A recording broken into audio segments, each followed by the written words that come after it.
তদন্ত কাজটি সঠিক পথে পরিচালিত যদি না হয় তাহলে কি কি ক্ষতি হতে পারে বলে আপনি মনে করেন? এইটার দ্বারা আরো বেশি ষড়যন্ত্র মনে হচ্ছে। দুই জায়গায় লাগা, একটা কুকুর মারা যাওয়া সেইখানে, সেই সপ্তম তলায়, তারপরে চারটা ইম্পর্টেন্ট ডিপার্টমেন্ট, এগুলি দিয়া মানে যারা অবজার্ভ করবে অথবা যারা তদন্ত ইনভেস্টিগেট করবে তারা অনেক ক্লু বের করে আনতে পারবে আশা করা যায়। সচিবালয়ে অগ্নিকাণ্ড ষড়যন্ত্র নাকি দুর্ঘটনা? আসসালামু আলাইকুম রহমতুল্লাহ। নাহমাদুহু ওয়া নুসাল্লি আলা রাসূলিহিল কারীম, আম্মা বাদ।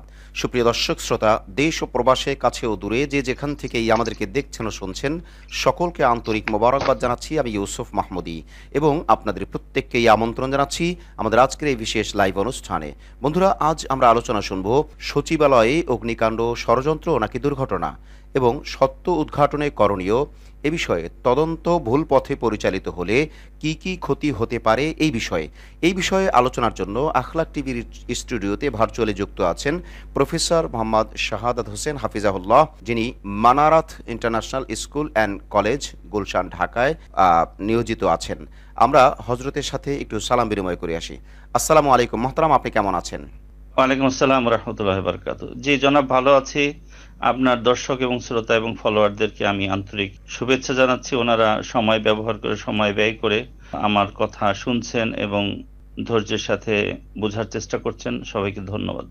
জি আলহামদুলিল্লাহ। প্রিয় দর্শক, আমরা মূলত আজ যে বিষয়ে আলোচনা শুনতে যাচ্ছি যে সচিবালয় অগ্নিকাণ্ড ষড়যন্ত্র নাকি দুর্ঘটনা এবং সত্য উদ্ঘাটনে করণীয়টা কি, এই বিষয়ে তদন্ত ভুল পথে পরিচালিত হলে কি কি ক্ষতি হতে পারে, এই জনগুরুত্বপূর্ণ বিষয়ে আজ আলোচনা করবেন প্রফেসর শাহাদাত হোসেন হাফিজাহুল্লাহ। আমরা এক্ষুনি হজরতের কাছে যাচ্ছি মূল্যবান আলোচনা শোনার জন্য। প্রফেসর সাহেব, আমরা প্রথমেই আপনার কাছে একটা অভিব্যক্তি জানতে চাইব। আপনি যেহেতু প্রবীণ মানুষ এবং বাংলাদেশকে নিয়ে চিন্তা করেন, সেই হিসেবে এই ঘটনার উপরে আপনার একটা অভিব্যক্তি আমরা জানতে চাই। এরপরে আমরা প্রশ্ন পর্বে ঢুকবো ইনশাআল্লাহ। যে মোহতারাম, আপনি বলবেন। জি জনাব, ধন্যবাদ। আসলে 24 সালের 25 ডিসেম্বর বুধবার দিবাগত রাত্র 1:50 বাংলাদেশ সচিবালয়ের 7 নম্বর ভবনে আগুন লেগে যায়। খবর পেয়ে সঙ্গে সঙ্গেই ফায়ার সার্ভিসের 7টি ইউনিট যায় ঘটনাস্থলে। 1:54 ঘটনাস্থলে পৌঁছে যায় ফায়ার সার্ভিসের কর্মীরা। কিছুক্ষণের মধ্যে ভয়াবহ আকার ধারণ করে আগুন ছড়িয়ে পড়ে আরো 3টি ফ্লোরে। পরে ফায়ার সার্ভিসের আরো 12টি ইউনিট যায় ঘটনাস্থলে। মোট 19টি ইউনিট কাজ শুরু করে এবং প্রায় 6 ঘন্টা পরে সকাল 8টার দিকে আগুন নিয়ন্ত্রণে আসে। একটা জিনিস চিন্তা করার বিষয় যে সচিবালয়, যেখানে বাংলাদেশের প্রাণকেন্দ্র, যেখানে ফায়ার সার্ভিসের গাড়ি থাকে এবং সাথে সাথে ফায়ার সার্ভিস আসতে পারে, সেখানে 4টা ফ্লোরে আগুন লেগে 5টা মন্ত্রণালয়ের গুরুত্বপূর্ণ দলিলপত্র, কম্পিউটার, আসবাবপত্র, কাগজপত্র পুড়ে গেছে এবং তাতে 8 ঘন্টা সময় লাগছে নিয়ন্ত্রণ করতে।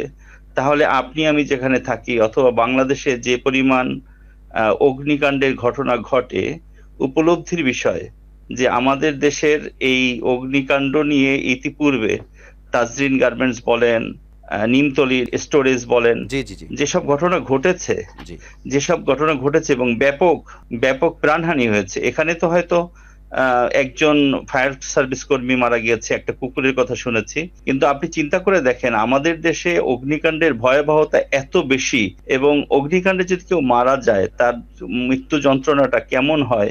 এর আগে আমাদের বেলি রোডে যে আপনার রেস্টুরেন্টে যে আগুন লাগলো, এই যে ঘটনাগুলি আমাদের দেশে আপনি দেখবেন অগ্নিকাণ্ডের ঘটনা অস্বাভাবিক। আমার মনে হয় পৃথিবীর ভিতরে সবচেয়ে বেশি হবে আমাদের দেশের অগ্নিকাণ্ডের ঘটনা।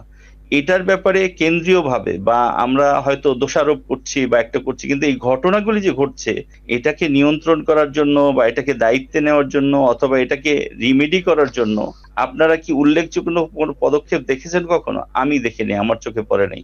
শুধু যখন জিএসপি সুবিধা বন্ধ করা হলো তাজরিন গার্মেন্টস এর ঘটনার পরে, যে বিদেশি ক্রেতারা কিনবে না আমাদের দেশের গার্মেন্টস এর কর্মীদের সিকিউরিটি নেই, তখন কিছু নড়চড় হয়েছিল এবং ফ্যাক্টরিগুলির নিরাপত্তা একটা পর্যায়ে নিয়ে আসার জন্য তারা অবজারভার পাঠালো এবং সেই হিসাবে তাদের কোটেশন হিসাবে অথবা তাদের রিকোয়ারমেন্ট হিসাবে সেই সব জায়গায় তারা ডেভেলপমেন্ট করলো এবং তখন তারা আবার ক্রেতা হিসাবে আমাদের দেশের মানে garments product, readymade garments product কিনতে শুরু করলো। তো বিষয়টা হলো, আপনি দেখেন যে এত সচরাচর হয়েছে। যদি কোনো কেউ হরতাল ডাকে, তার আগের দিন দেখবেন ঢাকা শহরে প্রথম একটা নিউ মার্কেটে পড়বে, একটা প্রেস ক্লাবে পড়বে, আর একটা হয়তো উত্তরা পড়বে।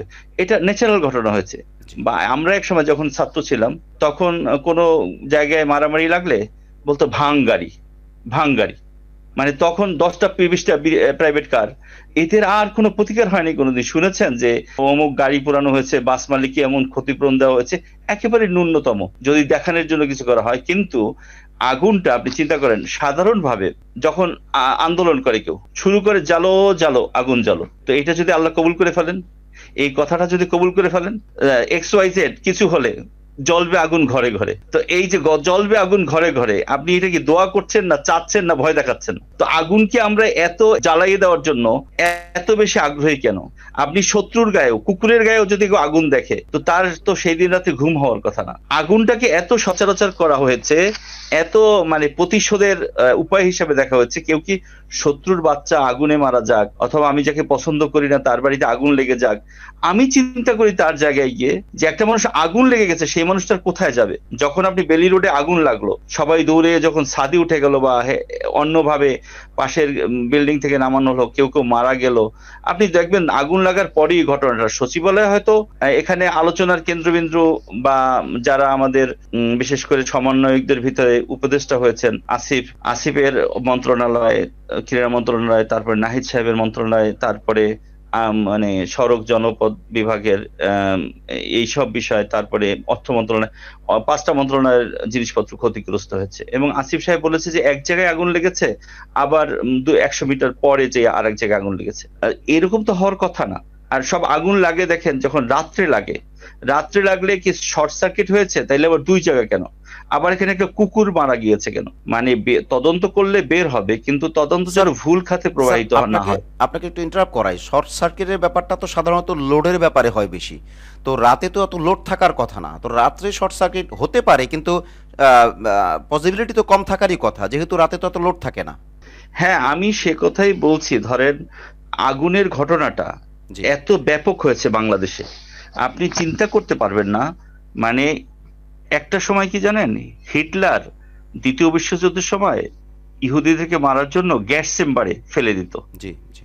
এবং গ্যাস চেম্বারে ফেলার পরে মানে আমাদের দেশের দুর্ধর্ষ ডাকাতরা কাউকে কাউকে ভস্মীভূত করার জন্য ওই ইটের ভাটায় ফেলে দিত। জি। এখন এটা এই পুড়িয়ে ফেলা, ধ্বংস করে দেওয়া, আপনি দেখেন মানে হাত ভাঙলে, পা ভাঙলে, মানুষ মারা গেলে এটা একটা নির্দিষ্ট পরিমাণে হয়, কিন্তু যখন আগুন লেগে যায় জি। তখন ক্ষয়ক্ষতিটা কিন্তু ব্যাপক হয়ে যায়। ব্যাপক। আমি একটা পরিসংখ্যান আপনাকে বলি, 2023-এ গড়ে প্রতিদিন 77টি অগ্নিকাণ্ডের ঘটনা ঘটেছে। 77টি।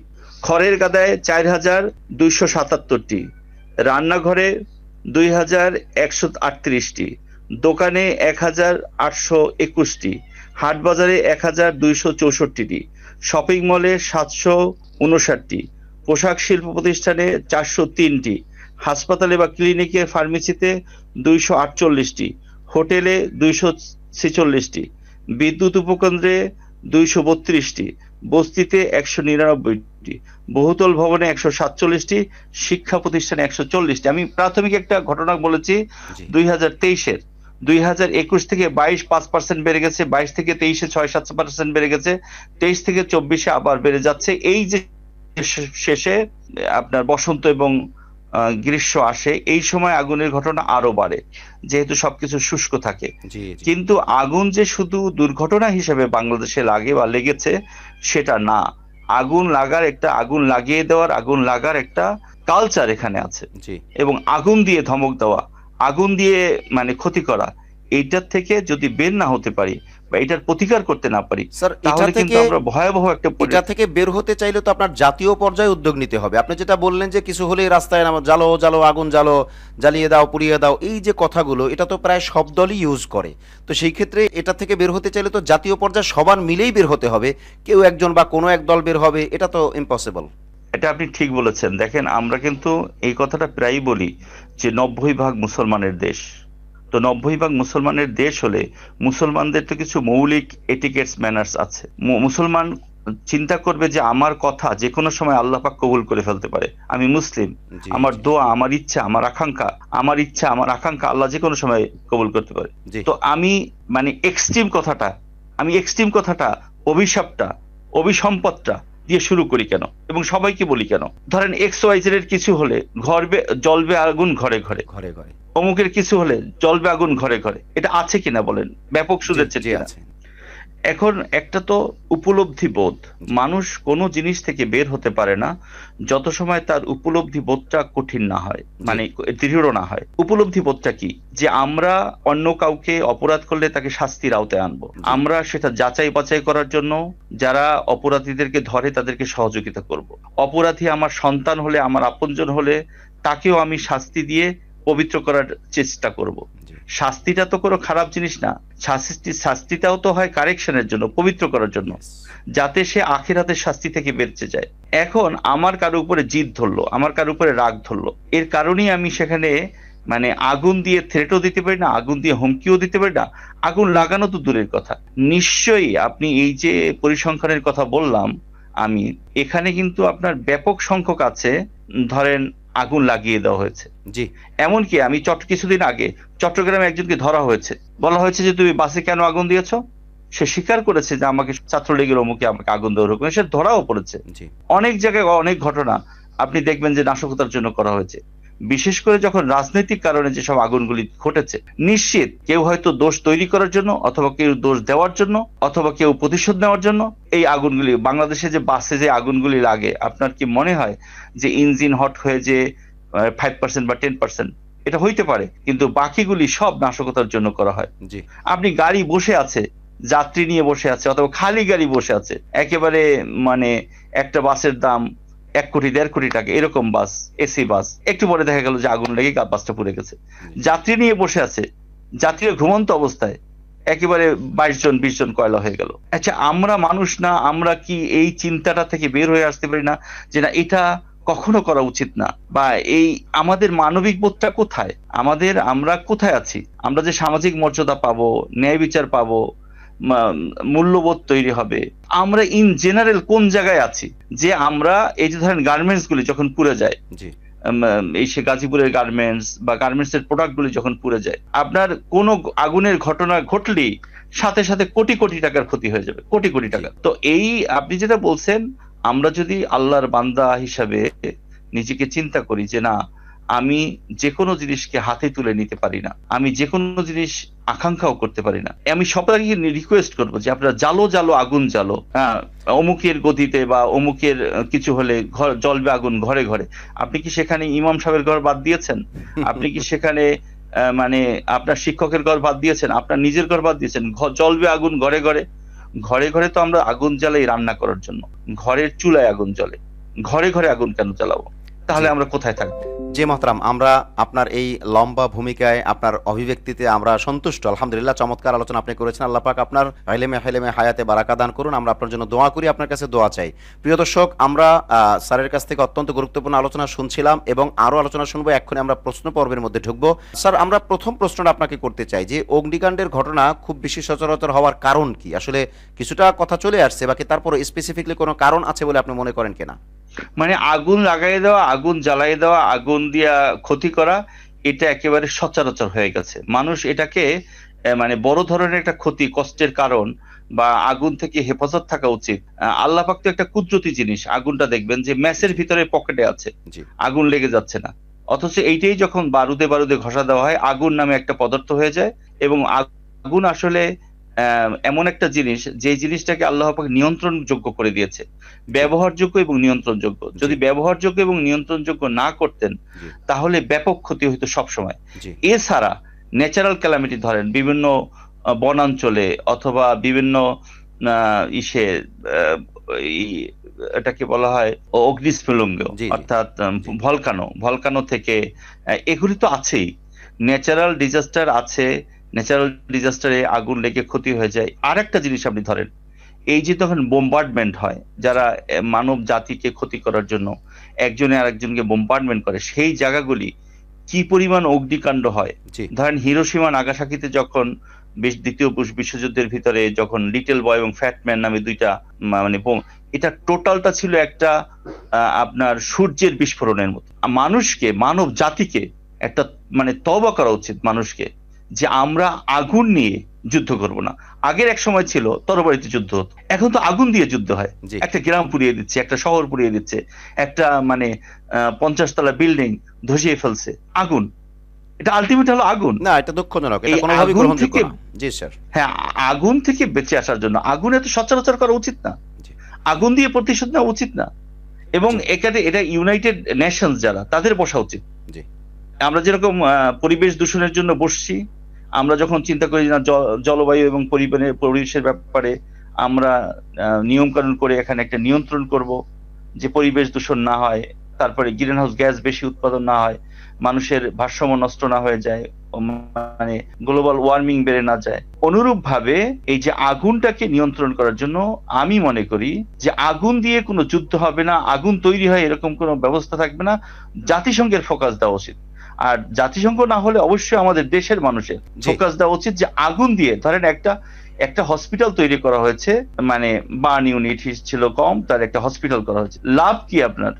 আপনি যদি আগুন নিয়ন্ত্রণ না করেন, আগুনকে যদি আপনারা ওই চিন্তা না করেন যে আগুন ব্যবহার করব কম কম এবং সেটাকে নিয়ন্ত্রিত স্যার রাখবো, এক্ষেত্রে তাইলে তো আপনি স্যার, আগুনের আপনি যে বার্ন হসপিটাল করে ইনস্টিটিউটের লাভ কথা নেই। বললেন স্যার, এক্ষেত্রে তো অনেক সময় ওই পর্যন্ত জি, পৌঁছতেও তো পারে না, অনেক সময় তো জায়গায় ভ্যানিশ হয়ে যায়, হ্যাঁ। স্পট ডেড হয়ে যায়। তো আপনি এই সার্ভিস ভাই, আপনার কি কাজে লাগলো? জি আমি আগুনে পোড়া মানুষ দেখেছি তো, মানে ঢাকা এই মেডিকেলের বার্ন ইউনিটে গিয়ে দিয়ে জি জি জি। বসে বসে বলে কি, স্যার যখন ড্রেসিং করা হয়, যখন উপরের প্লাস্টার খুলে দেওয়া হয় এবং ড্রেসিং করা হয়, তখন আমার কয়েকবার মৃত্যু হয়ে যায়। আহ, এটা স্যার সহ্য করার মতো না। তো আমি মানে ওই কষ্টটা উপলব্ধি করার জন্য যেতাম, শোনার জন্য।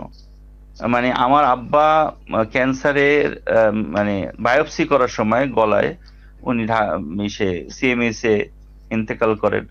ওই সময় আমি রোগীদের কাছাকাছি গিয়ে অনেক কথা শুনতাম, জি বুঝতে চেষ্টা করতাম রোগীদের কষ্ট। আর ঢাকায় মেডিকেল কলেজের বার্ন ইউনিটে একজনে মানে এই যে গায়ে শত্রুতা করে আগুন দিয়ে দিয়েছে। জি তো তাকে দেখার জন্য আমি যাওয়াতে উনি প্রতিদিন আমার কাছে কথাগুলি বলতো যে স্যার আগুনের কষ্ট, ওনার আসলে এই শ্বাসনালীর 16 দিন পরে মারা গেছে। বলে স্যার আগুনের কষ্ট যে এত কষ্ট, তাহলে জাহান্নামের কষ্ট কেমন? উনি আহ, মানে হাফেজ মানুষ। মানে আমি ওই উপলব্ধিটা বলার জন্য আমি আজকে এই প্রোগ্রামটা আমি নিয়েছি, যে আমি এই প্রোগ্রামটার মাধ্যমে সবাইকে বলবো যে ভাই যে কোনো ভাবে আগুন নিয়ে খেলে না। আমাদের ছোটবেলা আমাদের মানে মুরব্বীরা বলতেন, মনে পড়ে আপনার, যে আগুন নিয়ে খেলিস না, আগুন জি নিয়ে খেলিস না, জি এরকম বলতো। জি এর অর্থ কি? অর্থ আগুন একটা ভয়াবহ জিনিস। জি স্যার। আগুন আমরা ওই যে পাটখড়ির মাথায় অনেক সময় আগুন নিয়ে পাটখড়ির মাথায় একটু এদিকে ওদিকে যেতে চাইতাম, যে আগুন চলছে, বলতেছে না আগুন নিয়ে খেলিস না, আগুন নিয়ে খেলিস না। জি জি জি এর অর্থ হলো আগুন থেকে নৈতিকভাবে, মানসিকভাবে, ধর্মীয়ভাবে সবাইকে মাহফুজ রাখার জন্য কমন কনসেনসাস তৈরি করা উচিত। জি আর জি এরকম একটি দুইটি ঘটনা খুব ভালো তদন্ত করে উপযুক্ত শাস্তির আওতায় আনা উচিত, যাতে এগুলির রেমিডি হয়ে যায়। জি স্যার, জি আমরা একদম ক্লিয়ারভাবে বুঝতে পেরেছি। আপনার এই বর্ণনা আমাদের কাছে অত্যন্ত চমৎকার লেগেছে। প্রিয় দর্শক, আপনারা সবাই শেয়ার করে দেন। আরও গুরুত্বপূর্ণ প্রশ্ন আসে, স্যার আমাদেরকে অত্যন্ত গুরুত্বপূর্ণ কথা বলবেন। আমরা এখনই যাব সচিবালয়ের ব্যাপারে। এর আগে আমরা সকলকে বলবো আপনারা সবাই শেয়ার করে দেন। স্যার আমরা এতক্ষণ শুনছিলাম যে আসলে আগুন সন্ত্রাস বা আগুন সংস্কৃতি অথবা আগুনের যে একটা কালচার, এটা থেকে আমাদের বের হয়ে আসতে হবে। আপনি চমৎকার আলোচনা করেছেন স্যার। আমরা এই পর্যায়ে আপনার কাছে জানতে চাইবো যে সচিবালয়ে যে অগ্নিকাণ্ডের ঘটনাটা ঘটলো, এটাকে আপনি কিভাবে দেখেন? এটা কি ষড়যন্ত্র না দুর্ঘটনা? আমরা কিন্তু ম্যাক্সিমাম পেপার পত্রিকা এবং সোশ্যাল মিডিয়া সহ বিভিন্ন মিডিয়ার মাধ্যমে আমরা জানতে পারতেছি, যেখানে ম্যাক্সিমাম দাবি করা হচ্ছে যে এটা ষড়যন্ত্রের ব্যাপার। তো আপনি কোন দৃষ্টিতে দেখেন স্যার? সবাই শেয়ার করে দিবেন প্লিজ। এই যে মানে ষড়যন্ত্র তো হতেই পারে, যে সময়ে আগুন লেগেছে, যে জায়গাগুলিতে লেগেছে এবং যে সব জিনিসের ক্ষতি হয়েছে এবং এই কয়েকদিনের ঘটনা প্রবাহ, মানে সচিবালয়ের যে উত্তপ্ততা, উত্তেজনা, সচিবদেরকে বানানোর জন্য অন্য অন্য ক্যাডার থেকেও আনার যে বিষয়গুলি, তারপরে যারা দুর্নীতিগ্রস্ত তাদের জিনিসপত্র দুর্নীতি দমন কমিশনের নতুন কমিশনার নিয়োগ হওয়ার পরে সেগুলির তদন্তের বিষয়, এখানে তো ষড়যন্ত্রের একটা আভা পাওয়াই যায়। জি এবং অনেকে যারা খুব গভীরভাবে জড়িত যেসব মন্ত্রণালয়, তাদের অবজারভেশন, তাদের চিন্তা, তাদের মতামত, একটা সুস্পষ্ট ধারণা পাওয়া যায় ষড়যন্ত্রে। জি তাইলে দুর্ঘটনাটাকে সবসময় তো আমরা এড়িয়ে যেতে পারি না, দুর্ঘটনাও থাকতে পারে। তদন্তের ক্ষেত্রে আমি হয়তো এর পরের কোশ্চেনে আসবে তদন্তের ক্ষেত্রে, কিন্তু ষড়যন্ত্রকে উড়িয়ে দেওয়া যায় না, দুর্ঘটনাকে উড়িয়ে যাওয়া যায় না, তবে ষড়যন্ত্রের একটা সমূহ সম্ভাবনা বিভিন্ন লোকের অবজারভেশন, যারা জ্ঞানী এবং যারা ইনভলভড, তাদের অবজারভেশনে আমি শুনতেছিলাম, তাদের কথাবার্তায় মনেই হয়েছে যে এখানে ষড়যন্ত্রের একটা বড় আভা রয়ে গেছে। স্যার, এখানে কিন্তু আরেকটা ব্যাপার লক্ষণীয় স্যার, দুই জায়গায় মানে একই সাথে মানে একই দিনে একই সময়ে দুই জায়গায় আগুন লাগার যৌক্তিকতা কিভাবে দেখেন আপনি? যেমন শর্ট সার্কিটের ব্যাপারটা হ্যাঁ, আমাদের দুই কাছে অস্পষ্ট, যেহেতু লোডের ব্যাপার আনলোডের ব্যাপার, ওই সময় তো এসি চলে না, লাইট তেমন জ্বলে না, লোক ফ্যান ট্যানের থাকে তো না। প্রশ্নই আসে না, শীতের মৌসুম, সেই হিসেবে এই সময় শুধু লাইট জ্বলে কয়েকটা মাত্র, তো এতে তো শর্ট সার্কিটের প্রশ্নই আসে না। এরপরও তদন্তে বের হবে, কিন্তু দুই জায়গায় আগুন লাগার কারণটা কি? হ্যাঁ, এইটার দ্বারা আরো বেশি ষড়যন্ত্র মনে হচ্ছে। দুই জায়গায় লাগা, একটা কুকুর মারা যাওয়া সেইখানে, সেই ৭ম তলায়, তারপরে ৪টা ইম্পর্টেন্ট ডিপার্টমেন্ট, এগুলি দিয়া মানে যারা অবজার্ভ করবে অথবা যারা তদন্ত ইনভেস্টিগেট করবে, তারা অনেক ক্লু বের করে আনতে পারবে আশা করা যায়। মাশাআল্লাহ স্যার, তাহলে আপনার আলোচনায় বা আমাদের পারস্পরিক আলোচনায় আমরা এটা বুঝলাম, বা এবং দর্শক শ্রোতাদের যে অ্যাক্টিভিটিস এবং সোশ্যাল মিডিয়ার অ্যাক্টিভিটিস এছাড়া জাতীয় মিডিয়াতেও আমরা যে খবরগুলো দেখছি, তাতে আমরা ধরে নিতে পারি ম্যাক্সিমাম সম্ভাবনাই ষড়যন্ত্র। অতএব তদন্তটা খুব মজবুতভাবে হওয়া প্রয়োজন। সবকিছুর তদন্তই সুষ্ঠু সুন্দরভাবে হওয়া চাই। বাকি এটার তদন্ত আরও বেশি গুরুত্ব দেওয়া উচিত, কারণ এটা সচিবালয়ের মতো ব্যাপার এবং এখানে হাজার হাজার কোটি টাকার ফাইল, এটা অবশ্যই গুরুত্বের সাথে দেখা উচিত। আমরা সেই দাবি করব সরকারের কাছে ইনশাআল্লাহ। তৃতীয় প্রশ্ন আমরা আপনার কাছে করতে চাই, যে কোনো নাশকতা বা দুর্ঘটনার রহস্য উদ্ঘাটনে তদন্তকারী সংস্থাকে কোন বিষয়ে বেশি গুরুত্ব দিতে হবে বলে আপনি মনে করেন? জি, এই কোশ্চেনটা খুবই বেশি গুরুত্বপূর্ণ। আমাদের দেশে হয় কি, যখনই কোনো বিষয়ে মন্তব্য শুরু হয়ে যায়, তখন তদন্তটা সেদিকে চলে যায়।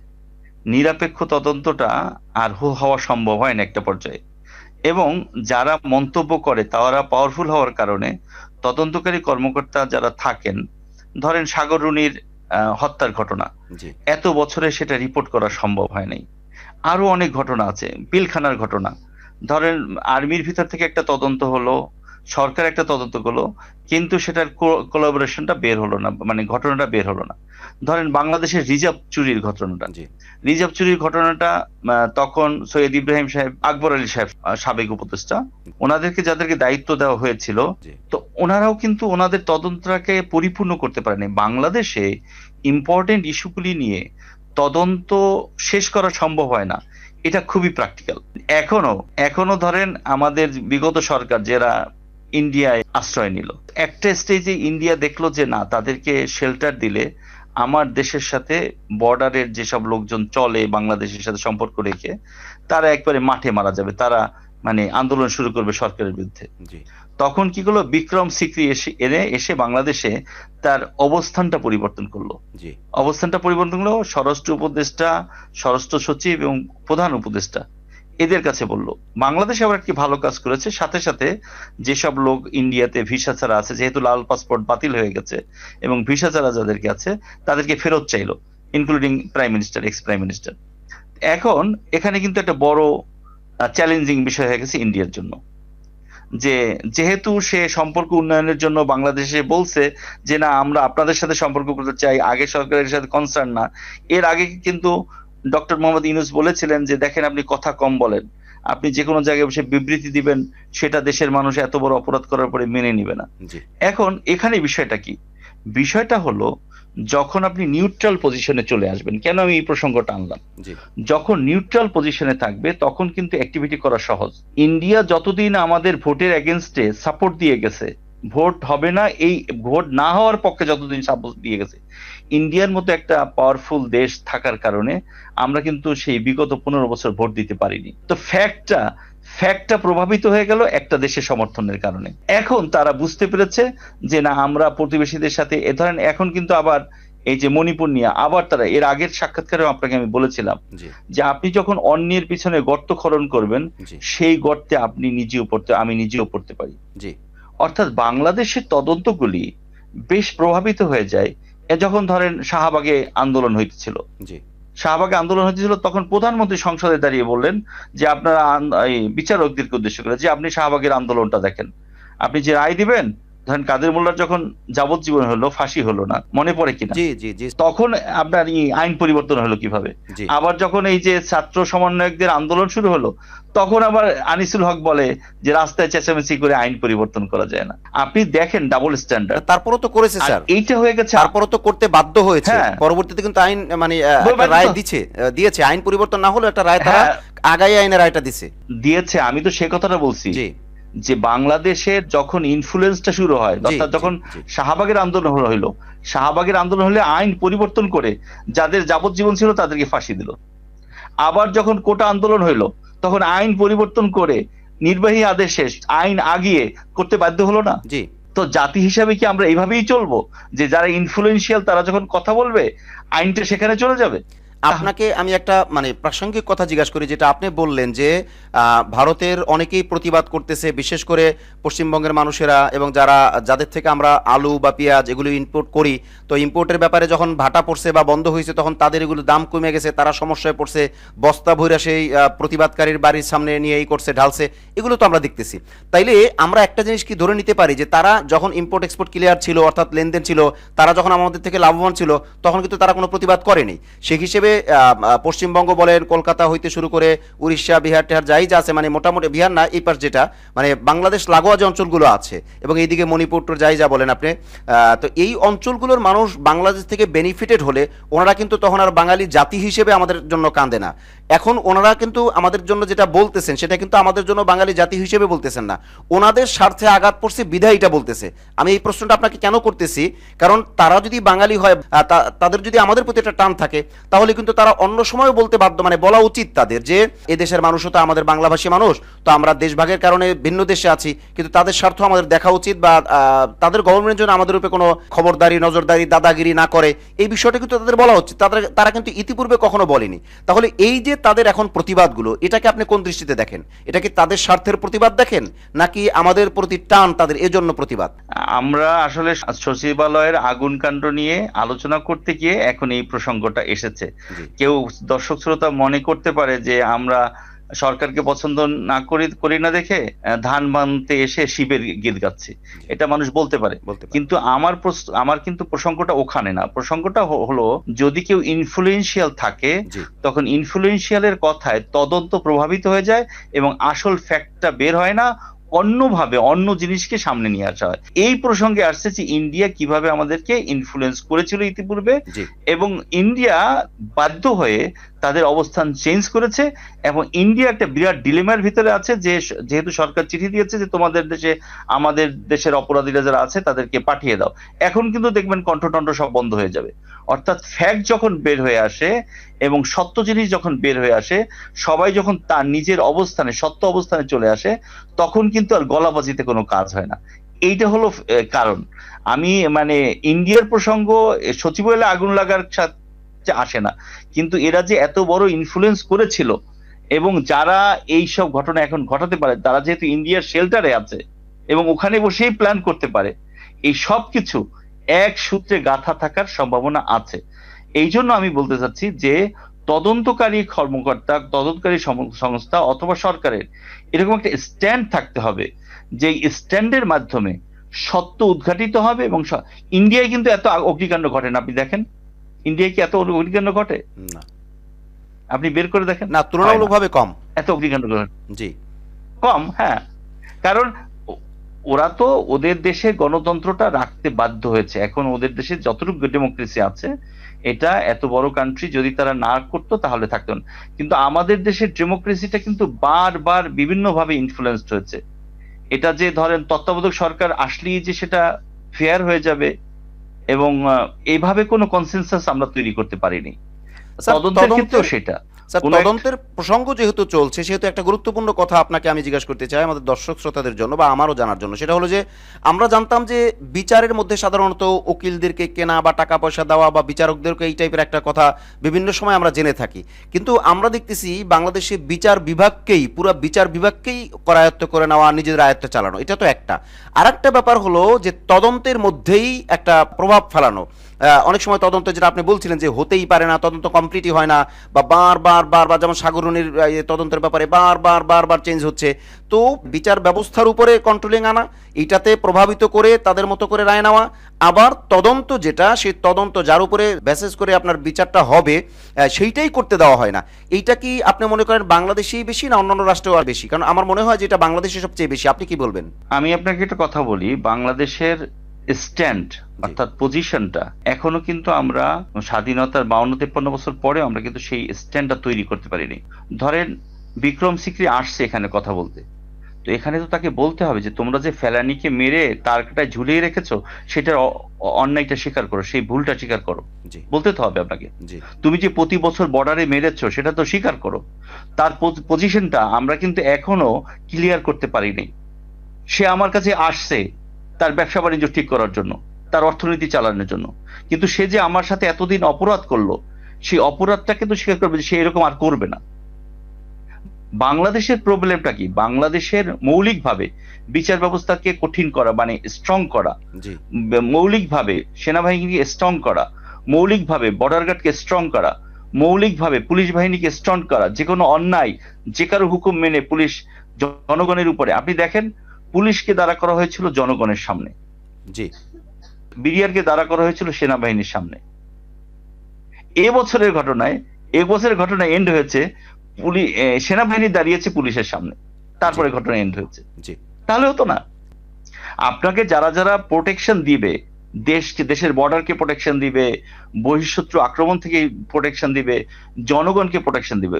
পুলিশের কাজ হলো জনগণকে নিরাপত্তা দিবে, জি আর বর্ডার গার্ডকে দায়িত্ব হলো যে অন্য দেশের শত্রু থেকে বর্ডারকে সুরক্ষা রাখবে। জি আর সেনাবাহিনীর কাজ হলো বহিঃশত্রু আক্রমণ থেকে দেশকে। সবাইকে আপনি মুখামুখি দাঁড়া করেছেন আপনার নিজের স্বার্থে, বা সরকার নিজের স্বার্থে দাঁড়া করেছে এই দেশের এই গুরুত্বপূর্ণ বাহিনীগুলি।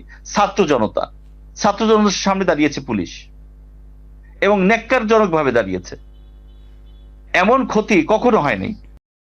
স্যার এই তাহলে ছাত্র কি জনতা গলায় গলা আপনি কাঁধে যেভাবে কাঁধ মিলিয়ে বলছিলেন এক এক মুক্তিযুদ্ধ করেছে বাহিনীকে না? এক এক বাহিনীর সামনে দাঁড় করানো সরকার তার স্বার্থের কারণে করেছে, তাহলে কি আমরা ধরে নিব যে তদন্তের ব্যাপারে আপনি যেটা বলছিলেন আমরা সার নির্যাস কি ধরে নিতে পারি যে আমাদের বিভিন্ন বড় বড় তদন্তের ব্যাপারে বাহির রাষ্ট্রেরও হস্তক্ষেপ আছে বা তাদেরও প্রভাব আছে? আমি যে কথাটা বুঝাতে চাচ্ছি, তদন্ত যে করবেন একটা স্ট্যান্ড পজিশন থাকতে হবে। জি যত অপরাধ হয়েছে, জি আপনি যদি পিলখানার ঘটনার তদন্ত না করেন তাহলে এটা মনে করেন না যে সচিবালয়ের তদন্ত হয়ে যাবে। জি আপনি যদি সাগররুনির ঘটনার তদন্ত না করেন তাহলে মনে করেন না যে সচিবালয়ের তদন্ত ঠিক মতো হয়ে যাবে, এটা রাজনৈতিক তদন্ত হবে। আপনি যদি না বুঝেন যে শাপলা চত্বরের 5ই মে তদন্ত হবে, তাইলে আপনি মনে করেন না যে এটা তদন্ত। তো হাজার হাজার তদন্ত খাতার পিছনে পড়ে আছে, কাগজের পিছনে পড়ে আছে, সেই তদন্ত কোথায়? আপনি যদি তদন্তের একটা কালচার তৈরি করতে পারেন যে ফ্যাক্ট ফাইল বেরোয় আসবে, অপরাধী শাস্তি পাবে। আপনি ধরেন টঙ্গীর ঘটনাটা ঘটছে, এক পক্ষ মামলা করেছে আর এক পক্ষের মামলা নেওয়া হয়নি। তো আপনি তদন্ত তো যেতে পারেন নাই, আপনি তো বলে দিলেন যে আপনি মামলা করেন আমি শাস্তি দিব। তো এটা তো আর কোর্ট হইলো না, এটা তো হয়ে গেল আপনার জনসভা। আমি এই একটা এক্সাম্পল দিলাম, যে কোনো ঘটনায় যে ইনফ্লুয়েন্সিয়াল তার কথায় সব চলে, সেনাবাহিনী চলবে, পুলিশ চলবে, কোর্ট চলবে, তাহলে আপনার তদন্ত থাকলো কোথায়? স্যার তদন্তের ব্যাপারে আপনি আপনি যখন বিশদভাবে বললেন, এই ক্ষেত্রে আমরা এই আরেকটু দুটো যোগ করি ক খ হ্যাঁ, হিসেবে, যে তদন্ত কাজটি সঠিক পথে পরিচালিত যদি না হয় তাহলে কি কি ক্ষতি হতে পারে বলে আপনি মনে করেন? জাতির কোনো মাথা দাঁড়ানোর জায়গা থাকবে না, কোনো ন্যায় বিচার থাকবে না, কোনো মানে মানে কোনো জিনিস কেউ কোথাও যেয়ে আশা পাবে না, কোথাও ভরসা পাবে না। তাহলে স্যার আপনার আপনি কথা তদন্ত কিন্তু হচ্ছে না। স্যার আপনার কথা অনেক কঠিন হয়ে যাচ্ছে। আপনার কথা কিন্তু স্যার যে ওই যে পশ্চিমবঙ্গের সেই যে ময়ূখ রঞ্জন নাকি ওনার মতো হয়ে যাচ্ছে, থাকবে না বাংলাদেশ থাকবে না। তো আপনার কথা তো না, সেরকম। আমি আসলে সরি আসলে আসলে এই যে সাগররুনির তদন্ত জি কতবার পিছিয়েছে আমি সেটা বলেছি যে জি আপনি জি মানে মানুষ ওই যে আছে না, বিচারের বাণী নিবৃত্তিতে কাঁদে, জি বিচারের বাণী নিবৃত্তিতে কাঁদে, অর্থাৎ আপনি দুঃখে দুঃখে কাঁদছেন। এটা তো হলো কয়েকটা ঘটনা সামনে এসেছে। জি এই দেশের কত মানুষ, আপনি চিন্তা করে দেখেন, বৈষম্য বিরোধী ছাত্র আন্দোলনে এক ছাত্র গুলিবিদ্ধ হয়েছে, তার আজকে বিদেশে যাওয়ার কথা, আজকে সে ইন্তেকাল করেছে। আমরা যারা দেশে গঠন করলাম, সংস্কার বৈষম্য বিরোধী সরকার গঠন করলাম, সে এসে, এর আগের আলোচনায় আমি বলেছি, এদের চিকিৎসার জন্য কি করেছিল? না, উল্লেখযোগ্য তেমন কিছু করা হয়নি। এত সময় অতিবাহিত হলো কেন? আর আপনি যদি যে ত্যাগ করলো তার চিকিৎসাই করতে না পারেন, তাহলে আপনি তদন্ত কোথায় করবেন? জি ওই যে বলেছে না যে আমাকে মারতে কি পুলিশের বাচ্চা যে গুলিতে মারা গেছে, সে নিজেও আন্দোলন করতে আসছে। জি সে তার মা বাবা জিজ্ঞাসা করতেছে, স্যার আমার ছেলেকে মারার জন্য কি 4টে গুলি দরকার ছিল? একটা হলেই তো হতো। এটা তো 4টার একটা মিন করে না, মিন করে যে হিংস্রতা কোন জায়গায় গিয়েছে যে আজকে ঝাঁঝরা করে দেওয়া হচ্ছে। আপনি তদন্ত করবেন, বাংলাদেশের ঘটনাগুলি তদন্ত দেখেন না, তদন্তের ইতিহাস দেখেন না। সচিবালয়ে আগুন লাগছে, একটা কুকুর, একজন ফায়ার সার্ভিস কর্মী মারা গেছে, আল্লাহ পাক জান্নাত নসিব করেন। আমি সবার মৃত্যুকে, মানে প্রাণী হোক বা যেই হোক, এটা মানে কষ্টের বিষয়, সমবেদনা জানাই এবং উপযুক্ত পদক্ষেপ নেওয়ার জন্য। আপনি চিন্তা করে দেখেন, যখন বিএনপি পল্টনে সমাবেশ করলো, একজন পুলিশকে মারা দেওয়া হলো এবং বিএনপির সমাবেশ একবারে উধাও করে দেওয়া হলো। কারা করেছিল? এইসব পুলিশটা করে নাই? এরকম অনেক ঘটনা ঘটে নাই? একে হাঁটুতে ঠেকে গুলি করে নাই? সেগুলির তদন্ত হয়েছে? আপনি বাংলাদেশে তদন্ত হয়ে বিচার হয়েছে এরকম 2-4টা দেখান না। 2-4টা দেখালে না বলতে পারবো যে ভালো তদন্ত হয়েছে, ভালো বিচার হয়েছে। আল্লাহ হেফাজত করুক। স্যার, আমরা শুনেছি পঞ্চম না ষষ্ঠ তলায় আপনার কুকুর পাওয়া গেল। তো কুকুর ওখানে যাবে কেন? সচিবালয়ের মধ্যে এরকম একটা হাই সিকিউরিটি জায়গার মধ্যে কুকুর অত উপরে কিভাবে ওঠে, কিভাবে সম্ভব? এটা এটা ক্লু বের করার জন্য একটা বড় সোর্স হবে। এটা কার কুকুর, কিভাবে মারা গেল, জি বা আরো অনেক আছে। ভাই আমি আপনাকে বলি, বাংলাদেশের চমৎকার ইন্টেলিজেন্স আমরা কাজে লাগাইতে পারিনি দেখি। তদন্ত হতে দেন, একবারে নারী নক্ষত্র বের হয়ে আসবে। জি জি এই ইন্টেলিজেন্স, যে ইন্টেলিজেন্স বাংলাদেশের জঙ্গি দমন করেছে, যে ইন্টেলিজেন্স বাংলাদেশের সুনাম বহির্বিশ্বে করেছে, তারপরে আপনার জাতিসংঘের সেখানে যারা যে যুদ্ধ করেছে বা ওই দেশের লোকজনকে সহযোগিতা করেছে, বাংলাদেশের বর্ডার গার্ডের যে ইতিহাস আছে, ভাই আমরা আমাদের লোকজনকে মূল্যায়ন করতে জানি না দেখে আমরা বিশ্বাস রাখি না। তারা তো ইনফ্লুয়েন্সড হয়ে যায়, জীবনের উপরে হুমকি চলে আসে। আপনি চিন্তা করে দেখেন, নিউ মার্কেটের যখন হাজী সেলিমের ছেলেকে একজন একজন অফিসার, সেনা বিমান বাহিনীর একজন অফিসারকে যখন মেরেছিল, সেই নাটক কত চেঞ্জ হয়েছে। জি সারোয়ার সাহেব যিনি মানে ছিলেন, ওই সময় ম্যাজিস্ট্রেট ছিলেন, যারা বিভিন্ন জায়গায় যিনি আপনার ভ্রাম্যমাণ আদালতের করছেন, খুব ভালো দায়িত্বশীল কর্মকর্তা ছিলেন। এখন আপনি হাজার হাজার বিসিএস অফিসার পাবেন অত্যন্ত দায়িত্বশীল, কিন্তু জি জীবনের ভয়ে বা অনেক কারণে তারা দায়িত্ব পান। বাংলাদেশে আপনি যত অফিসার আছে, যত লোকজন আছে, এর ভিতরে অধিকাংশ ভালো, কিন্তু মাশাআল্লাহ, খারাপের মাশাআল্লাহ। প্রভাবটা এত বেশি এবং রাজনৈতিক প্রভাবটা এত বেশি যে এরা কেউ কাজ করতে পারে না। এইটার তদন্ত করে আপনার 1 সপ্তাহের ভিতরে রিপোর্ট দিলে সাকসেসফুল রিপোর্ট দিতে পারবে, কিন্তু করতে পারবে কিনা সেই ইনফ্লুয়েন্সটাই হলো ম্যাটার করবে। চমৎকার চমৎকার স্যার, আপনার থেকে আমরা অত্যন্ত গুরুত্বপূর্ণ অনেকগুলো বিষয়ে আলোচনা শুনলাম। আমরা অনুষ্ঠান শেষ পর্যায়ে চলে এসেছি। আমরা শেষ প্রশ্ন আপনাকে করব যে অগ্নিকাণ্ডের লেলিহান শিখা যখন সবকিছু ধ্বংস করে দেয়, জীবনের সবচেয়ে যন্ত্রণাদায়ক মৃত্যু নিয়ে আসে, এ থেকে পরিত্রাণের আসলে উপায়টা কি? মানে এই সংস্কৃতি বা এই কালচার বা মানে এই আগুন সন্ত্রাস বা আগুনের যে বিষয়টা, এখান থেকে আমরা বের হয়ে কিভাবে আসতে পারি স্যার? আমি তো বললাম, মানে গ্লোবাল প্রেসার যখন তৈরি হয়, কোনো একটা জিনিসে সবাই যখন ফোকাস করে এবং মানুষের উপলব্ধি বোধের যখন পরিবর্তন হয়, প্রথম কথা হলো যে আমাদের আলেম ওলামারা, ইমাম সাহেবরা এবং যারা সচেতন মানুষ, শিক্ষক এবং যারা বিভিন্ন জায়গায়, সবাইকে আগুনের ভয়াবহ লেলিয়ানের কষ্ট বুঝিয়ে তুলতে হবে। জি আগুনকে যত্রযত্র ব্যবহার করতে দেওয়া যাবে না এবং এই নিয়ন্ত্রণের জন্য যথেষ্ট ট্রেনিং এবং যথেষ্ট ইকুইপমেন্ট থাকতে হবে। আপনাকে একটু ইন্টারাপ্ট করাই, এই ক্ষেত্রে একটা জিনিস যোগ হতে পারে। তথ্য প্রযুক্তির এই যুগে আমরা বিভিন্ন সময় দেখি যে ভিডিও ক্লিপ দেখানো হয় বা আপনার বিভিন্ন রকমের ভিডিও ক্লিপ বানানো হয়। তো সেই ক্ষেত্রে আপনার বার্ন ইউনিটে যে ধরনের রোগীরা থাকে, ওনাদের কাছ থেকে সাক্ষাৎকার নেওয়া যেতে পারে এবং আগুনে পোড়া বিভিন্ন অংশের ফুটেজ নেওয়া যেতে পারে।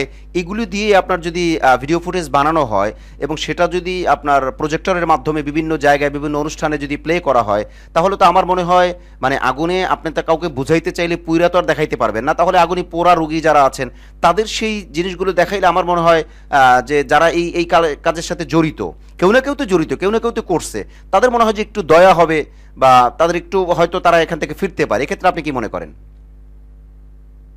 আসলে আজকের প্রোগ্রামে আমি আপনার সাথে জয়েন করার একটা পারপাস হলো আমার এই, যে একটু ভিন্নভাবে আগুন সন্ত্রাস বা আগুনের যত্রতত্র ব্যবহার, একটু ভিন্নভাবে ফোকাস করে এটার থেকে পরিত্রাণের একটা উপায় বের করা। মাশাআল্লাহ। এই জন্যই আমি বলেছি যে ফোকাসটা, ধরেন একটা জিনিস যখন মসজিদের ইমাম সাহেবরা বারবার বলেন, যখন শিক্ষকরা যখন বারবার বলেন, সচেতন নাগরিকরা যখন বারবার বলেন, রাষ্ট্র যখন কেন্দ্রীয়ভাবে ডিসিশন নেয় যে আমরা এই অ্যাক্টিভিটিস গুলি করব, যে আগুন দিয়ে শত্রুকেও ক্ষতি করা যায় না, জি আগুন দিয়ে কোনো প্রতিশোধ নেওয়া যায় না, আগুনের সর্বোচ্চ শাস্তি এরকম হবে, আপনি কমপক্ষে অনেকগুলি পদক্ষেপ নেন, দেখবেন একটা না একটা আউটপুট তো আসবে ইনশাল্লাহ।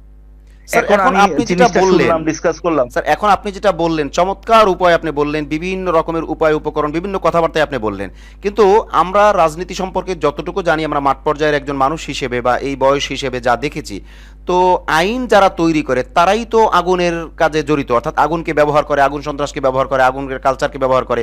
তো এনারা তো আইন তৈরি করতে গিয়েই তো আইন তৈরি করবে না, অর্থাৎ আগুনের ব্যাপারে যে শাস্তি, এই শাস্তি বানানোর জন্য তো আইন প্রয়োজন, অর্থাৎ আইনের প্রয়োগ দরকার। সেক্ষেত্রে তারা তো এটা করবে না, কারণ তারা তো জানে যে আমার আগুন দরকার, আগুনে পোড়ানো, আমার কর্মীরা আগুনে পোড়াইবে, অন্যদেরকে আগুনে শাসাইবে, এই জিনিস তো তারা করে। এক্ষেত্রে আপনার কি মন্তব্য হবে? ভাই, বাংলাদেশের মানুষ বারবার বিভিন্ন জায়গায় গিয়ে ব্যাপকভাবে ঠকেছে। এর আগে লাঙ্গলের চাষ দেখেছে, ধানের ছড়া দেখেছে, নৌকায় উঠে দেখেছে। বাংলাদেশের মানুষ দেখেন, যখন তত্ত্বাবধায়ক সরকার হয়েছে না, জি তখন আমি লাইভ দেখতাম যে সবাই বলে, মানে যদি 20 জনের 10 জন বলে মিজানুর রহমান আজহারি তত্ত্বাবধায়ক সরকার প্রধান হবে, 5 জন বলবে শাহেক আহমদুল্লাহ অথবা আরো 2-1 জন, এরপরে 2-1 জন বলবে অন্যদের নাম। এটা আমি বসে বসে দেখতাম যে মানুষ কি বলে। জি অর্থাৎ মানুষ এখন ইসলামের যে আদর্শ, জি সেই আদর্শটা ধারণ করে দেশটার পরিবর্তন চায়। চায়, এখানে আর চুরি, ডাকাতি, রাহাজানি এগুলি আর চায় না। চায় না।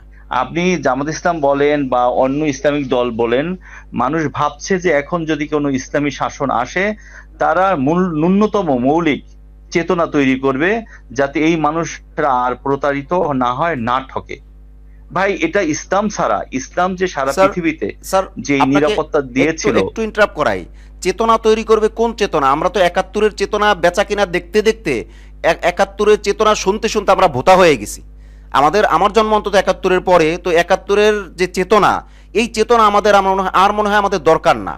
হ্যাঁ, 71-এ যারা মুক্তিযুদ্ধ ছিলেন তাদেরকে অবশ্যই সম্মান করতে হবে, মুক্তিযুদ্ধের স্বীকৃতি দিতে হবে, মুক্তিযুদ্ধের সর্বোচ্চ মর্যাদা দিতে হবে, কিন্তু মুক্তিযুদ্ধের নামে, মানে যোদ্ধাদের নামে আপনি মানে হাজার হাজার সার্টিফিকেট জাল হবে, এবং যাদের জন্ম মুক্তিযুদ্ধের পরে তাদের সার্টিফিকেট হবে মুক্তিযুদ্ধের, এর চাইতে বড় জালিয়াতি। মানে এই ধরনের চেতনা আমরা চাই না। স্যার, আপনি কোন চেতনার কথা বলছেন একটু ক্লিয়ার করবেন স্যার? জি, আসলে এই যে চেতনার যে বিষয়টা না, জি মুক্তিযুদ্ধ তো নির্মাণ, আমি একদিন আগে অনুষ্ঠানে বলছিলাম, মুক্তিযুদ্ধ হলো নির্মাণ, জি আর রিসেট যেটা এখন বলা হয় এটা হলো বিনির্মাণ। জি নির্মাণটা যদি ভুল হয়ে যায় বা নির্মাণে যদি ত্রুটি থাকে, তাহলে আপনাকে সংস্কার করতে হয়, বিনির্মাণ করতে হয়, জি প্রয়োজনে পুনর্নির্মাণ করতে হয়। জি তা আমি এই কথাটা বলার অর্থ হলো এই যে চেতনার নামে, চেতনাকে ব্যবহার করে, মুক্তিযুদ্ধের চেতনাকে ব্যবহার করে জি আপনি ধরেন হাজার হাজার জাল সার্টিফিকেট জি চাকরি নিচ্ছে, জি এবং মানে তাদেরকে আবার ভাতা দেওয়া হচ্ছে বিভিন্ন ভাবে। জি আপনি কোনো মানে তালিকা তো বানানো হয় নাই। জি যেইগুলি করা হয় রাজনৈতিক পারপাজে, যেইগুলি করা হয় ক্ষতি করার পারপাজে, সেগুলি ঠিকই হয়ে গেছে।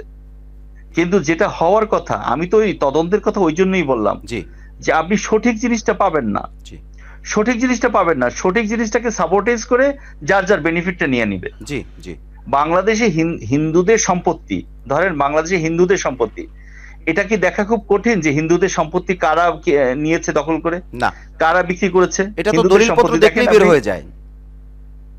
আচ্ছা, এখন আপনি দেখবেন এটা নিয়ে গেম চলে, জি অথচ এই কাজটা কেউ করে না জি যে আচ্ছা দেখি হিন্দুদের সম্পত্তি কে কখন দখল করেছে। এটা জি করে না কেউ। জি হিন্দুরাও করে না, হিন্দুরাও করে না যে আমরা মানে সবাই বলতেছি, জাতিসংঘের কাছে বলতেছি যে আমাদের সম্পত্তি কে কখন লুট করেছে সেটা তালিকা প্রকাশ করেন। তো সম্পত্তিটা তো মেইন। জি আপনার ঘর বাড়ি লুট করছে বা নারী নির্যাতন করছে এটা তো পরে বের হবে, সম্পত্তিটা তো পার্মানেন্ট জিনিস, কারা নিয়েছে বের করেন। আপনি যে তদন্তের কথা বলবেন, আপনি যে বের হওয়ার উপায়ের কথা বলবেন, কমন কনসেনসাস তৈরি না হলে, ইসলামিক মূল্যবোধ তৈরি না হইলে, তাকওয়া তৈরি না হইলে, আখিরাতের বিশ্বাস তৈরি না হলে, আপনি বলতেছেন বক্তৃতায়, আমি বলতেছি বক্তৃতায় 90% মুসলমানের দেশ, জি তো মুসলমান তো তাকওয়াশীল হবে, মুসলমান তো আখলাক টিভি, আপনার তো আখলাক টিভি, আখলাকওয়ালা হবে। মুসলমান তো মানে যে অপরাধ করে যে অন্যায় করে সে যদি তার বাসায় ওই যে বলে না মির্জা ফখরুল আপনার বাসায় আসবো, একটা আমাদের দেশে ডায়লগ আছে না, যে আপনি ফখরুল সাহেব আপনার বাসায় কি কাদের সাহেব গিয়েছে কিনা, উনি তো বলেছিল আপনার বাসায় আসবো। তো এটা হলো একটা মানে পচানের কথা, আপনি পারলে না আমারে পালাবেন, আমি আপনার বাসায় আসবো। আর উনিও বলছে যে না আমার বাসায় তো আসে নাই, আমি খুঁজে দেখলাম। তো আসলে এক সময় শত্রু যদি কারো বাসায় আশ্রয় নিত, ধরেন এখন একটা সমালোচনা করা হয় যে সেনাবাহিনী ব্যাপকভাবে শত্রুদের আশ্রয় দিয়েছে ক্যান্টনমেন্টে। বাংলাদেশ সেনাবাহিনী বিশেষ করে ওয়াকরুজ্জামান, আমি তার কাজকে প্রশংসা করি এই জন্য, আমার কাছে একটা বিচক্ষণতা মনে হয়েছে। উনি মব জাস্টিসটাকে থামানোর জন্য, মব জাস্টিস, আপনার মব ক্রিটিসিজম হলে খারাপ, ক্রিটিসিজমটা একসময় মব জাস্টিসে চলে যায়, মেরে ফেলে, তারপরে দেখে যে সে অন্য কিছু। তো উনি যেটা করেছেন, উনি বলছেন যে হ্যাঁ সবাইকে আপনার বিচারে আওতায় আনেন, ধরে আনেন, যেহেতু আমার ক্যান্টনমেন্টে আশ্রয় নিয়েছে, আমাকে একটা সাময়িক সময়ের জন্য তাকে বলতে হচ্ছে যে না এখন মব জাস্টিস হবে না, আপনার মতো করে চলে যান। আচ্ছা, উনি তো ইচ্ছা করলে প্রধানমন্ত্রীকেও আটকাতে পারতেন। উনি ওনার দায়িত্ব থেকে বলছে যে না ঠিক আছে, ঠিক আছে, এগুলি বিচার হোক বা সিস্টেমে আসুক, আমার যেহেতু এখন এত বড় ম্যাচাকারে যাওয়া যাবে না, ধরেন মারলো বা কাটলো, এখনো যে দেশে যে আমাদের সমন্বয়কদেরকে হত্যার হুমকি দিচ্ছে, যখন হাসনাত যখন এর আগে সচিবালয়ে আনসারদের দমন সে প্রোগ্রামে কথা বলার জন্য তাকে এমন ভাবে মেরেছিল যে মেরে ফেলার জন্য, আমাদের দেশে তো মারামারির কালচার, শেষ করে দেওয়ার কালচার। এখন যে বারবার বলতেছে সমন্বয়কদেরকে হত্যা করার জন্য পরিকল্পনা করা হচ্ছে, কয়েকজনকে মারা হয়েছে, মারা তো থামে নাই। আপনি ওনারা যত কথা বলুক না কেন, সরকারকে তো ফাংশনেবল হতে হবে। ওনারা আর কয়টা সালিশ করবে, ওনারা কয় জায়গা যাবে, ওনারা কবি নজরুল কলেজে গেছে, ওনারা টঙ্গী ময়দানে গেছে, ওনারা সচিবালয় নিয়ে কথা বলছে, ওনারা চট্টগ্রাম যাচ্ছে, ওনারা মিত্রের বাড়িতে যাচ্ছে, তো সরকার কি করছে, সরকার কোথায়? স্যার ক্লিয়ার, আপনার আলোচনা একদম ক্লিয়ার। জি জি। তারপরে তদন্ত কোথায় হবে, বিচার কোথায় হবে, কবে হবে, কি তামাদি হয়ে যাবে? আপনি শুধু তামাদি খুঁজে বের করেন না, যে কত হত্যা মামলা, কত অবিচার, কত অন্যায়, কত জুলুম তামাদি হয়ে পড়ে আছে, খুঁজে বের করেন না, কত মামলার জট, কি হইতেছে বলেন? আমাদেরকে ঘুরে দাঁড়াতে হবে এবং সবাইকে সচেতন হতে হবে, সবাইকে বুঝাতে হবে দেশটা আমাদের সবার, দায়িত্বটা আমাদের সবার। আসেন সবাই মিলে এই সবকিছু একটা ডিসিপ্লিনের ভিতরে নিয়ে আসি, একটা রুলস এর ভিতরে নিয়ে আসি, যে না আগুন হোক, বিচার হোক, সাপোর্ট হোক, সবকিছু যেন একটা সিস্টেমেটিক ওয়েতে যায়। আমি একটা কথা প্রায় বলি যে আলোচনার টেবিল যখন বন্ধ হয়ে যাবে, সংঘাতের রাস্তা তখন খুলে যাবে। আলোচনার টেবিল চালিয়ে রাখতে হবে, বিবেচনা জাগিয়ে তুলতে হবে, দায়িত্ববোধ জাগিয়ে তুলতে হবে। আশা করি তাতে আমাদের জাতির উন্নয়ন হবে ইনশাআল্লাহ। মাশাআল্লাহ, জাযাকুমুল্লাহ। আল্লাহ পাক আপনাকে উত্তম বারাকা দান করুন। আমরা মন ভরে আপনার আলোচনা শুনলাম। আমি আসলে অভিভূত যে আপনি যখনই কোনো অনুষ্ঠানে আসেন, আখলাক টিভিতে কথা বলেন, আমি আসলে আপনার থেকে শিখি, আমার ভালো লাগে। প্রিয় দর্শক শ্রোতা, আপনারা, আমি বিশ্বাস করি আপনারা মন ভরে শুনেছেন। যারা শেষ দিকে এসেছেন, আপনার অনুষ্ঠানের শুরু থেকে শুনবেন।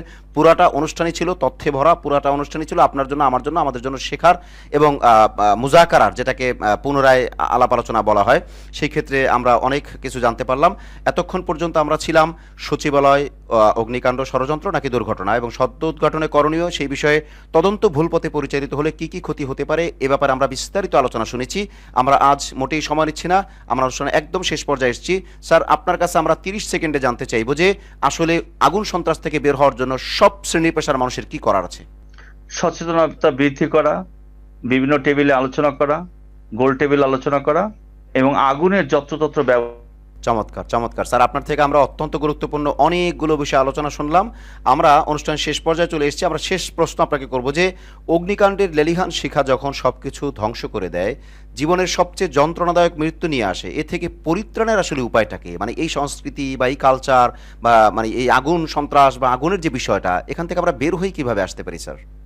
আমি তো বললাম, মানে গ্লোবাল প্রেশার যখন তৈরি হয়, কোনো একটা জিনিসে সবাই যখন ফোকাস করে এবং মানুষের উপলব্ধি বোধের যখন পরিবর্তন হয়, প্রথম কথা হলো যে আমাদের আলেম ওলামারা, ইমাম সাহেবরা এবং যারা সচেতন মানুষ, শিক্ষক এবং যারা বিভিন্ন জায়গায়, সবাইকে আগুনের ভয়াবহ লেলিয়ানের কষ্ট বুঝিয়ে তুলতে হবে। আগুনকে যত্রযত্র ব্যবহার করতে দেওয়া যাবে না এবং এই নিয়ন্ত্রণের জন্য যথেষ্ট ট্রেনিং এবং যথেষ্ট ইকুইপমেন্ট থাকতে হবে সব মানুষ যাতে স্যার এই আগুনকে ক্ষেত্রে একটা জিনিস যোগ হতে পারে, তথ্য প্রযুক্তির এই যুগে আমরা বিভিন্ন সময় দেখি যে ভিডিও ক্লিপ দেখানো হয় বা আপনার বিভিন্ন রকমের ভিডিও ক্লিপ বানানো হয়। তো সেই ক্ষেত্রে আপনার বার্ন ইউনিটে যে ধরনের রোগীরা থাকে ওনাদের কাছ থেকে সাক্ষাৎকার নেওয়া যেতে পারে এবং আগুনে পোড়া বিভিন্ন অংশের ফুটেজ নেওয়া যেতে পারে। এগুলি দিয়ে আপনার যদি ভিডিও ফুটেজ বানানো হয় এবং সেটা যদি আপনার প্রজেক্টরের মাধ্যমে বিভিন্ন জায়গায় বিভিন্ন অনুষ্ঠানে যদি প্লে করা হয়, তাহলে তো আমার মনে হয় মানে আগুনে আপনি তা কাউকে বুঝাইতে চাইলে পুইরা তো আর দেখাইতে পারবেন না, তাহলে আগুনে পোড়া রোগী যারা আছেন তাদের সেই জিনিসগুলো দেখাইলে আমার মনে হয় যে যারা এই এই কাজের সাথে জড়িত, কেউ না কেউ তো জড়িত, কেউ না কেউ তো করছে, তাদের মনে হয় যে একটু দয়া হবে বা তাদের একটু হয়তো তারা এখান থেকে ফিরতে পারে। এক্ষেত্রে আপনি কি মনে করেন? আসলে আজকের প্রোগ্রামে আমি আপনার সাথে জয়েন করার একটা পারপাস হলো আমার এই, যে একটু ভিন্নভাবে আগুন সন্ত্রাস বা আগুনের যত্রতত্র ব্যবহার একটু ভিন্নভাবে ফোকাস করে এটার থেকে পরিত্রাণের একটা উপায় বের করা। মাশাআল্লাহ। এই জন্যই আমি বলেছি যে ফোকাসটা, ধরেন একটা জিনিস যখন মসজিদের ইমাম সাহেবরা বারবার বলেন, যখন শিক্ষকরা যখন বারবার বলেন, সচেতন নাগরিকরা যখন বারবার বলেন, রাষ্ট্র যখন কেন্দ্রীয়ভাবে ডিসিশন নেয় যে আমরা এই অ্যাক্টিভিটিস গুলি করব, যে আগুন দিয়ে শত্রুকেও ক্ষতি করা যায় না, জি আগুন দিয়ে কোনো প্রতিশোধ নেওয়া যায় না, আগুনের সর্বোচ্চ শাস্তি এরকম হবে, আপনি কমপক্ষে অনেকগুলি পদক্ষেপ নেন, দেখবেন একটা না একটা আউটপুট তো আসবে ইনশাল্লাহ। স্যার এখন এখন আমি আপনি যেটা জিনিসটা বললেন, শুনলাম, ডিসকাস করলাম। স্যার এখন আপনি যেটা বললেন চমৎকার উপায় আপনি বললেন, বিভিন্ন রকমের উপায় উপকরণ বিভিন্ন কথাবার্তায় আপনি বললেন, কিন্তু আমরা রাজনীতি সম্পর্কে যতটুকু জানি আমরা মাঠ পর্যায়ের একজন মানুষ হিসেবে বা এই বয়স হিসেবে যা দেখেছি, তো আইন যারা তৈরি করে তারাই তো আগুনের কাজে জড়িত, অর্থাৎ আগুনকে ব্যবহার করে, আগুন সন্ত্রাসকে ব্যবহার করে, আগুনের কালচারকে ব্যবহার করে। তো এনারা তো আইন তৈরি করতে গিয়েই তো আইন তৈরি করবে না, অর্থাৎ আগুনের ব্যাপারে যে শাস্তি, এই শাস্তি বানানোর জন্য তো আইন প্রয়োজন, অর্থাৎ আইনের প্রয়োগ দরকার। সেক্ষেত্রে তারা তো এটা করবে না, কারণ তারা তো জানে যে আমার আগুন দরকার, আগুনে পোড়ানো, আমার কর্মীরা আগুনে পোড়াইবে, অন্যদেরকে আগুনে শাসাইবে, এই জিনিস তো তারা করে। এক্ষেত্রে আপনার কি মন্তব্য হবে? ভাই, বাংলাদেশের মানুষ বারবার বিভিন্ন জায়গায় গিয়ে ব্যাপকভাবে ঠকেছে। এর আগে লাঙ্গলের চাষ দেখেছে, ধানের ছড়া দেখেছে, নৌকায় উঠে দেখেছে। বাংলাদেশের মানুষ দেখেন, যখন তত্ত্বাবধায়ক সরকার হয়েছে না, জি তখন আমি লাইভ দেখতাম যে সবাই বলে, মানে যদি 20 জনের 10 জন বলে মিজানুর রহমান আজহারি তত্ত্বাবধায়ক সরকার প্রধান হবে, 5 জন বলবে শাহেক আহমদুল্লাহ অথবা আরো 2-1 জন, এরপরে 2-1 জন বলবে অন্যদের নাম। এটা আমি বসে বসে দেখতাম যে মানুষ কি বলে। জি অর্থাৎ মানুষ এখন ইসলামের যে আদর্শ, জি সেই আদর্শটা ধারণ করে দেশটার পরিবর্তন চায়। চায়, এখানে আর চুরি ডাকাতি রাহাজানি এগুলি আর চায় না। চায় না। আপনি জামাত ইসলাম বলেন বা অন্য ইসলামিক দল বলেন, মানুষ ভাবছে যে এখন যদি কোনো ইসলামী শাসন আসে, তারা ন্যূনতম মৌলিক চেতনা তৈরি করবে যাতে এই মানুষরা আর প্রতারিত না হয়, না ঠকে।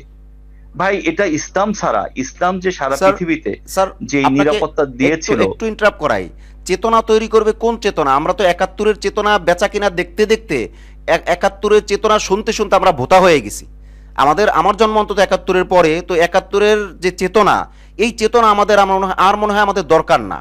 হ্যাঁ, 71-এ যারা মুক্তিযুদ্ধ ছিলেন তাদেরকে অবশ্যই সম্মান করতে হবে, মুক্তিযুদ্ধের স্বীকৃতি দিতে হবে, মুক্তিযুদ্ধের সর্বোচ্চ মর্যাদা দিতে হবে, কিন্তু মুক্তিযুদ্ধের নামে মানে যোদ্ধাদের নামে আপনি মানে হাজার হাজার সার্টিফিকেট জাল হবে এবং যাদের জন্ম মুক্তিযুদ্ধের পরে তাদের সার্টিফিকেট হবে মুক্তিযুদ্ধের, এর চাইতে বড় জালিয়াতি। মানে এই ধরনের চেতনা আমরা চাই না। স্যার আপনি কোন চেতনার কথা বলছেন একটু ক্লিয়ার করবেন স্যার। জি, আসলে এই যে চেতনার যে বিষয়টা না, জি মুক্তিযুদ্ধ তো নির্মাণ, আমি একদিন আগে অনুষ্ঠানে বলছিলাম, মুক্তিযুদ্ধ হলো নির্মাণ, জি আর রিসেট যেটা এখন বলা হয় এটা হলো বিনির্মাণ। জি নির্মাণটা যদি ভুল হয়ে যায় বা নির্মাণে যদি ত্রুটি থাকে, তাহলে আপনাকে সংস্কার করতে হয়, বিনির্মাণ করতে হয়, জি প্রয়োজনে পুনর্নির্মাণ করতে হয়। জি তা আমি এই কথাটা বলার অর্থ হলো এই, যে চেতনার নামে, চেতনাকে ব্যবহার করে, মুক্তিযুদ্ধের চেতনাকে ব্যবহার করে জি আপনি ধরেন হাজার হাজার জাল সার্টিফিকেট জি চাকরি নিচ্ছে, জি এবং মানে তাদেরকে আবার ভাতা দেওয়া হচ্ছে বিভিন্ন ভাবে। জি আপনি কোনো মানে তালিকা তো বানানো হয় নাই। জি যেইগুলি করা হয় রাজনৈতিক পারপাজে, যেইগুলি করা হয় ক্ষতি করার পারপাজে, সেগুলি ঠিকই হয়ে গেছে।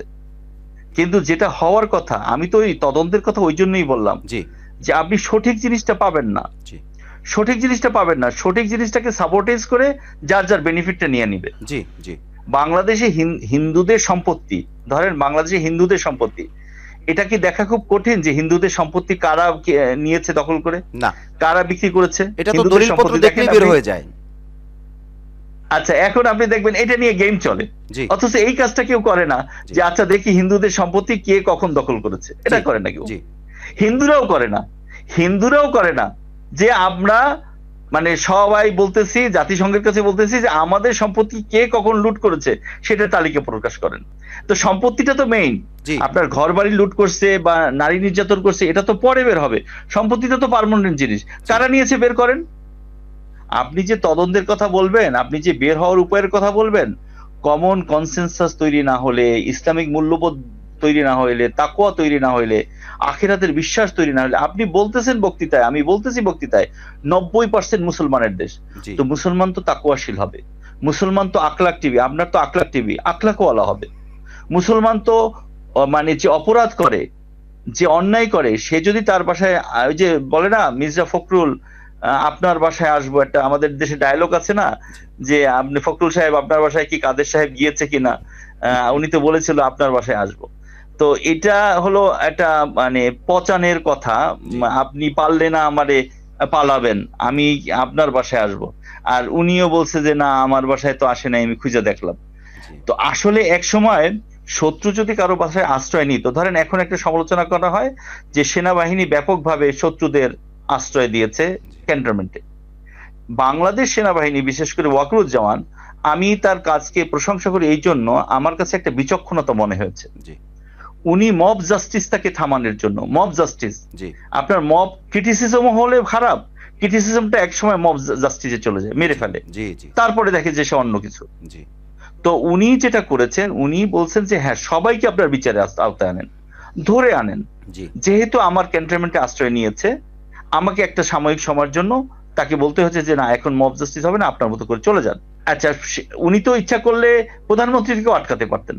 পারতেন। উনি ওনার দায়িত্ব থেকে বলছে যে না ঠিক আছে, ঠিক আছে, এগুলি বিচার হোক বা সিস্টেমে আসুক, আমার যেহেতু এখন এত বড় ম্যাচাকারে যাওয়া যাবে না, ধরেন মারলো বা কাটলো, এখনো যে দেশে যে যে আমাদের সমন্বয়কদেরকে হত্যার হুমকি দিচ্ছে, যখন হাসনাত যখন এর আগে সচিবালয়ে আনসারদের দমন এই সে প্রোগ্রামে কথা বলার জন্য তাকে এমন ভাবে মেরেছিল যে মেরে ফেলার জন্য, জি আমাদের দেশে তো মারামারির কালচার, জি শেষ করে দেওয়ার কালচার। এখন যে বারবার বলতেছে সমন্বয়কদের হত্যা করার জন্য পরিকল্পনা করা হচ্ছে, কয়েকজনকে মারা হয়েছে, মারা তো থামে নাই। আপনি ওনারা যত কথা বলুক না কেন, সরকারকে তো ফাংশনেবল হতে হবে। ওনারা আর কয়টা সালিশ করবে, ওনারা কয় জায়গা যাবে, ওনারা কবি নজরুল কলেজে গেছে, ওনারা টঙ্গী ময়দানে গেছে, ওনারা সচিবালয় নিয়ে কথা বলছে, ওনারা চট্টগ্রাম যাচ্ছে, ওনারা মিত্রের বাড়িতে যাচ্ছে। তো সরকার কি করছে, সরকার কোথায়? জি জি স্যার, ক্লিয়ার, আপনার আলোচনা একদম ক্লিয়ার। তারপরে জি জি তারপরে তদন্ত কোথায় হবে, বিচার কোথায় হবে, কবে হবে, কি তামাদি হয়ে যাবে? আপনি শুধু তামাদি খুঁজে বের করেন না যে কত হত্যা মামলা, কত অবিচার, কত অন্যায়, কত জুলুম তামাদি হয়ে পড়ে আছে, খুঁজে বের করেন না, কত মামলার জট কি হইতেছে বলেন। স্যার, আমাদেরকে ঘুরে দাঁড়াতে হবে এবং সবাইকে সচেতন হতে হবে, সবাইকে বুঝাতে হবে দেশটা আমাদের সবার, দায়িত্বটা আমাদের সবার। আসেন সবাই মিলে এই সবকিছু একটা ডিসিপ্লিনের ভিতরে নিয়ে আসি, একটা রুলস এর ভিতরে নিয়ে আসি, যে না আগুন হোক, বিচার হোক, সাপোর্ট হোক, সবকিছু যেন একটা সিস্টেমেটিক ওয়েতে যায়। আমি একটা কথা প্রায় বলি যে আলোচনার টেবিল যখন বন্ধ হয়ে যাবে, সংঘাতের রাস্তা তখন খুলে যাবে। ইয়েস আলোচনার টেবিল চালিয়ে রাখতে হবে, বিবেচনা জাগিয়ে তুলতে হবে, ইয়েস দায়িত্ববোধ জাগিয়ে তুলতে হবে। জি আশা করি তাতে আমাদের জাতির উন্নয়ন হবে ইনশাআল্লাহ। মাশাআল্লাহ, জাযাকুমুল্লাহ, আল্লাহ পাক আপনাকে উত্তম বারাকা দান করুন। আমরা মন ভরে আপনার আলোচনা শুনলাম। আমি আসলে অভিভূত যে আপনি যখনই কোনো অনুষ্ঠানে আসেন, আখলাক টিভিতে কথা বলেন, আমি আসলে আপনার থেকে শিখি, আমার ভালো লাগে। প্রিয় দর্শক শ্রোতা, আপনারা, আমি বিশ্বাস করি আপনারা মন ভরে শুনেছেন। যারা শেষ দিকে এসেছেন, আপনার অনুষ্ঠানের শুরু থেকে শুনবেন। পুরাটা অনুষ্ঠানই ছিল তথ্যে ভরা, পুরাটা অনুষ্ঠানই ছিল আপনার জন্য, আমার জন্য, আমাদের জন্য শেখার এবং মুজাকারার, যেটাকে পুনরায় আলাপ আলোচনা বলা হয়। সেই ক্ষেত্রে আমরা অনেক কিছু জানতে পারলাম। এতক্ষণ পর্যন্ত আমরা ছিলাম সচিবালয় অগ্নিকাণ্ড ষড়যন্ত্র নাকি দুর্ঘটনা, এবং সদ্য উদ্ঘাটনে করণীয় সেই বিষয়ে তদন্ত ভুল পথে পরিচালিত হলে কি কি ক্ষতি হতে পারে এ ব্যাপারে আমরা বিস্তারিত আলোচনা শুনেছি। আমরা আজ মোটেই সময় নিচ্ছি না, আমরা আলোচনা একদম শেষ পর্যায়ে এসেছি। স্যার, আপনার কাছে আমরা 30 সেকেন্ডে জানতে চাইব যে আসলে আগুন সন্ত্রাস থেকে বের হওয়ার জন্য সব শ্রেণীর পেশার মানুষের কি করার আছে? সচেতনতা বৃদ্ধি করা, বিভিন্ন টেবিলে আলোচনা করা, গোল টেবিল আলোচনা করা, এবং আগুনের যত্রতত্র ব্যবহার স্যার আপনাকে আমরা শুনতে পাচ্ছি না। জি, আমরা আর সময় নিচ্ছি না। আমাদের অনুষ্ঠান শেষ পর্যায়ে, যে কারণে স্যারকে আমরা আর নেটে পাচ্ছি না। আমরা সময়ও আর নিচ্ছি না, যেহেতু স্যার ক্লোজিং এ যাচ্ছিলেন। প্রিয় দর্শক, সকলের প্রতি আবেদন থাকলো সবাই শেয়ার করে দিবেন এবং আমাদের সাথেই থাকবেন। আজ তাহলে এই পর্যন্তই। দেখা হচ্ছে পরবর্তী কোনো লাইভে অথবা পরবর্তী কোনো ভিডিও বার্তায় ইনশাআল্লাহ। আসসালামু আলাইকুম ওয়া রাহমাতুল্লাহি ওয়া বারাকাতুহু।